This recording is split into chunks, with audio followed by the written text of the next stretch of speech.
साथियों, मैं हूं इम्तियाज और आपके लिए लेकर आ गया हूं आज एक और नई भर्ती की अपडेट। जी हां, आज की भर्ती का नाम है CISF, central industrial security force 2024, only for male. जी हां, इसमें सिर्फ मेल कैटेगरी की भर्ती होनी है। फुल डिटेल के साथ मैं इस वीडियो में आपके लिए आया हूं। ओवरव्यू देने वाला हूं कि कब से फॉर्म ये ऑनलाइन होंगे, लास्ट डेट कब क्या है, एवरीथिंग, एज क्राइटेरिया क्या है, सैलरी आपकी यहाँ पर क्या होगी और यहाँ पर फीस क्या है, सब कुछ। उसके बाद मैं आपको वैकेंसी की डिटेल इस वीडियो में दूंगा, सिलेक्शन प्रोसेस और इसका पूरा रिटर्न सिलेबस भी आपके सामने यहाँ पर मैं आपको देने वाला हूँ। तो वीडियो आपके लिए बहुत ही इंपॉर्टेंट है ताकि आपको कोई डाउट ना होने पाए। आइए बिना देरी के जल्दी से वीडियो को शुरू कर लेते हैं। तो वीडियो शुरू करने से पहले एक रिक्वेस्ट कि अगर आप हमारे चैनल में पहली बार विजिट कर रहे हैं तो वीडियो को लाइक और हाँ, शेयर करना ना भूलिएगा। एंड में सब्सक्राइब करना तो बिल्कुल भी मत भूलिएगा। आइए बात कर लेते हैं central industrial security force 2024, only for mails, जिसको आप CISF के नाम से भी जानते हैं। इसका डिपार्टमेंट कौन है? CISF जानते हैं, एक सेंट्रल वैकेंसी है और सेंट्रल ऑर्गेनाइजेशन है जो भर्ती करता है कांस्टेबल के पदों पर। यहाँ पर जो भर्ती आई है वो कांस्टेबल और फायरमैन की भर्ती आई हुई है। टोटल पोस्ट की बात करें तो यहाँ पर 1130 पोस्ट यहाँ पर रिलीज की गई हैं। अप्लाई डेट कब से है तो इसके फॉर्म लगातार जारी है, मैंने आपको उसका नोटिफिकेशन, शॉर्ट नोटिफिकेशन भी बताया था। इसकी लास्ट डेट समझिए क्या है, 30 सितंबर 2024, 30 सितंबर इसकी लास्ट डेट है। फटाफट फॉर्म को अप्लाई कर दीजिए। एज की बात करें तो मिनिमम आपकी एज 18 और मैक्सिमम आपकी एज 23 साल यहाँ पर रखी गई है। मोर डिटेल एज रिलैक्सेशन के लिए, एज काउंटिंग के लिए आप नोटिफिकेशन को जरूर पढ़ लें। नोटिफिकेशन आपको मेरे टेलीग्राम चैनल पर मिल जाएगा, उसको जरूर ज्वाइन कर लीजिएगा प्लीज। फी की बात कर ले तो यहाँ पर अगर आप जनरल कैटेगरी, OBC कैटेगरी या EWS कैटेगरी से बिलोंग करते हैं तो आपको यहाँ पर 100 रुपीज पे करने हैं। आप बाकी किसी भी अदर कैटेगरी से हैं तो आपको यहाँ पर कोई भी फीस पे नहीं करनी है। आ जाइए बात कर लेते हैं क्वालिफिकेशन की। तो देखिए, अगर क्वालिफिकेशन की बात करें, एजुकेशनल क्वालिफिकेशन की, तो आपने 12th पास आउट किया हो, वो भी साइंस के सब्जेक्ट के साथ, ठीक है। और अगर आप आर्ट्स के स्टूडेंट हैं, मेल हैं, तो आप फॉर्म नहीं भर पाइएगा, ठीक है। साइंस के स्टूडेंट आपको यहाँ पर होना होगा। बाकी अगर बात करें थोड़ा जो फिजिकल आपकी PST वाला लेवल होगा वो होगा 170 सेंटीमीटर हाइट का और चेस्ट आपका 80 मिनिमम और 85 सेंटीमीटर मिनिमम होना चाहिए एक्सपेंशन के साथ। अब आगे की डिटेल ले लेते हैं। यहाँ पर देखिए, बात करें अगर वैकेंसी डिटेल की तो टोटल वैकेंसीज हैं 1130, ऐसे जैसे भी मैंने आपको बताया। कैटेगरी वाइज अगर वैकेंसी की डिटेल ले लें यहाँ पर तो देखिए, कांस्टेबल और फायरमैन की जो पदों की भर्ती है वो 1130 पदों पर होनी है, जिसमें जनरल कैटेगरी, युवा जिसे कहते हैं, अनरिजर्व कैटेगरी से 466 पद रिलीज किए गए हैं।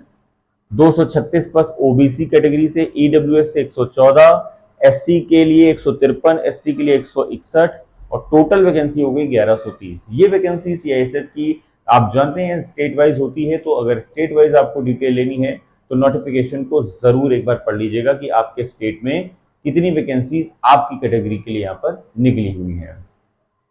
अब एंड में हम लोग यहाँ पर बात करने वाले हैं सिलेक्शन प्रोसेस की, जो कि सबसे इंपॉर्टेंट हिस्सा होता है आपको सिलेक्शन पाने का। तो आइए जान लेते हैं आपको कौन कौन से यहाँ से फेज से गुजरना होगा और बनना होगा CISF कांस्टेबल। आपको CISF कांस्टेबल बनने के लिए 4 चीजों को क्रॉस करना होगा, 4 सेक्शंस होंगे, 4 फेजेस होंगे। वो 4 फेजेस क्या हैं? आपको सबसे पहले फिजिकल एलिजिबिलिटी टेस्ट देना होगा, जिसे PET के नाम से जानते हैं। उसके बाद PST देना होगा, जिसमें आपका जो है हाइट वगैरह नापा जाता है। उसके बाद आपको डॉक्यूमेंट वेरिफिकेशन DV से गुजरना होगा। जो डॉक्यूमेंट्स आपसे मांगे जा रहे हैं, 10+2 आपने कहा है अपने आप को, तो आप यहाँ पर डॉक्यूमेंट्स भी अपलोड करेंगे। तो वो डॉक्यूमेंट्स आपको जब आपका सिलेक्शन होने वाला होगा इस फेज में, 3rd में, तो आपको वो दिखाने होते हैं।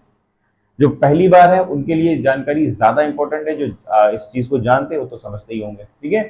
तो बात करें अगर चौथे फेज की, जो कि रिटन एग्जामिनेशन आपका यहाँ पर होगा। अच्छा, CISF क्या करता है कि रिटन एग्जाम को बाद में रखता है। पहले आपसे PET PST करवा लेगा, DV करवा लेगा, उसके बाद आपको रिटर्न सिलेबस मतलब रिटर्न के लिए आपको बुलाया जाता है, ठीक है।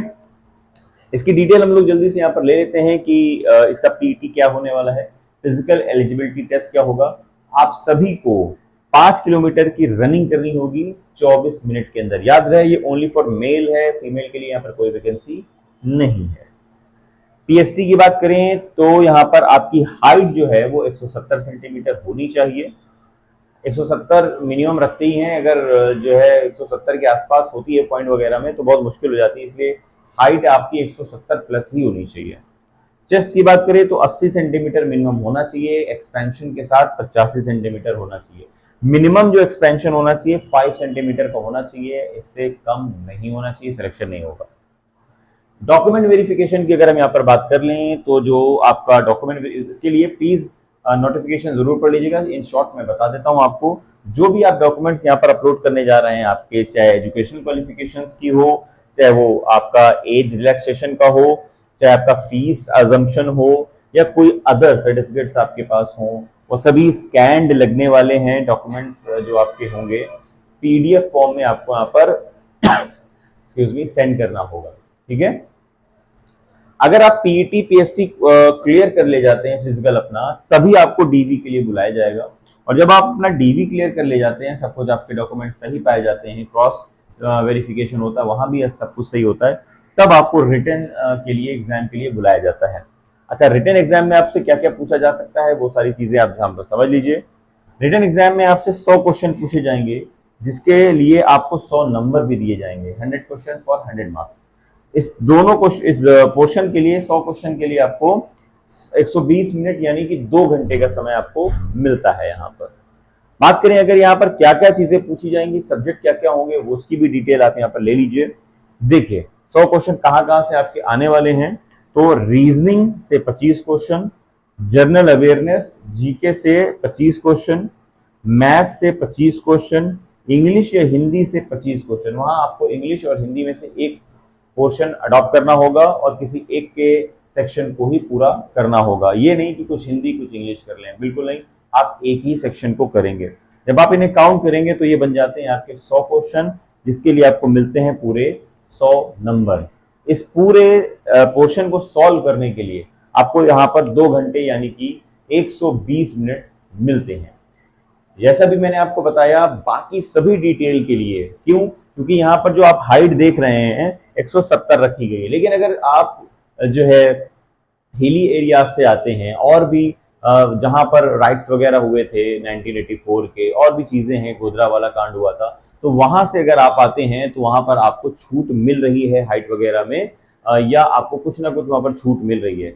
तो मैं आपको सजेस्ट करूंगा कि आप एक बार नोटिफिकेशन पूरा जरूर पढ़ लें, ताकि आपको अपनी डिटेल के लिए, अपनी इंफॉर्मेशन के लिए, अपने नॉलेज के लिए आपका इनहेंस हो जाए। ठीक है, सो मैं उसको टेलीग्राम चैनल पर डाले देता हूँ, उसका पीडीएफ, उसको आप जरूर पढ़ लीजिएगा। बाकी किसी तरह की कोई डाउट हो, कोई बात हो, तो आप कमेंट बॉक्स में कमेंट करके भी पूछ सकते हैं, वहां आपको जवाब जरूर दिया जाएगा।